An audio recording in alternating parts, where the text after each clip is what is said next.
Magic can be found in all of Eo's beings. It penetrates and changes all life on it, and so it created many beings even before the first people, the Shaper, saw the light of this world. In this video, I want to talk about some of them, namely the beasts, the giants, and the ogres.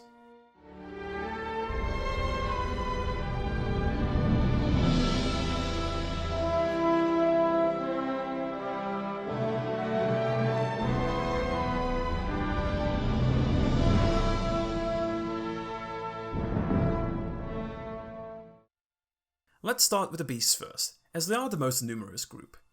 It's believed that they originated on Urgath due to their dark and evil nature, though they have spread to most, if not all parts of Eo since. They love to fight, kill, and eat, and they are very primal in their nature. They will often live in small groups at places that still resonate strongly with the magic of the world. However, it's not uncommon to find them establishing crude, rudimentary settlements. Keep in mind, they rely heavily on their instincts and are animal-like, but they aren't dumb creatures.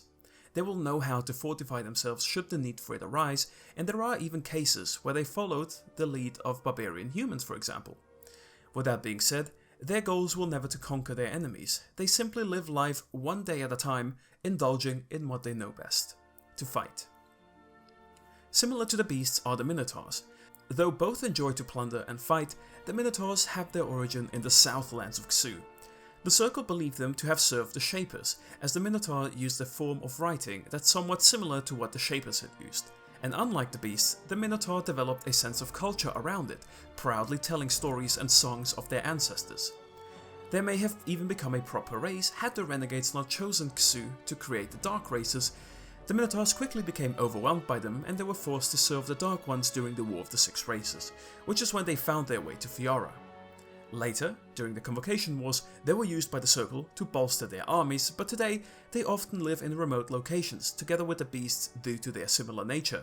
But because the Minotaurs exhibit a higher intelligence, they very often rise up to lead these joint groups. But even before the beasts and Minotaurs, there were giants. They walked on the face of this earth even before the dragons took to the skies. Their number was small, but their strength and size allowed them to withstand the harsh environments of Eo, which they soon made their home. Their spirit is strong, and some have even managed to learn to speak in a simple manner, but their intelligence still falls behind many of the other bigger races. They are narrow-minded, vindictive, materialistic, as well as brutal and merciless. The Circle found good use in the latter of those traits, using armored giants to break through the defenses of their enemies on the battlefields. And lastly, we have the young cousins of the giants, the ogres. But to first clarify, the relation between the giants and ogres is much like the one between the dragons and the drakes. They are somewhat related, but both the drakes and the ogres are a species that has evolved from their ancestors. They haven't replaced them, but they are often bundled together due to their similarities. In any case, unlike the giants, they can be found in almost all parts of the world. They live in small groups and are even known to build small settlements. They lack the size and strength of their ancestors, which made them an easy target for both the Dark Races during the War of the Six, as well as the Circle later on. And ever since those days, many see the ogres as part of the Dark Races, while in truth they will pillage anyone who appears defenseless enough.